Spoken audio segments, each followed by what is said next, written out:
Hi friends, this is activity 2 for math. Your learning goal is to sort 100s, 10s, and 1s, place value.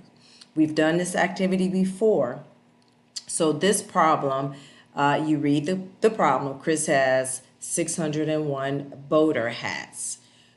Basically, what you're going to do is break down the number 601 into 100, 10s, and 1s.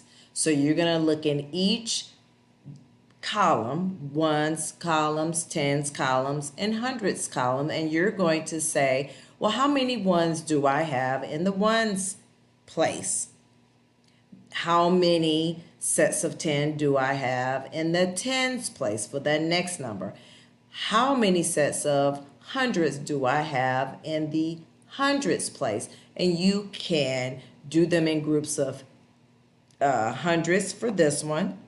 Draw some groups of tens and then just draw the ones. And then once you have draw your manipulatives in each of these columns to represent your 601, then you go down at the bottom and you answer the questions. How many sets of hundreds did I have? How many groups of tens did I have? And how many ones did I have? And once you have answered those, you are done.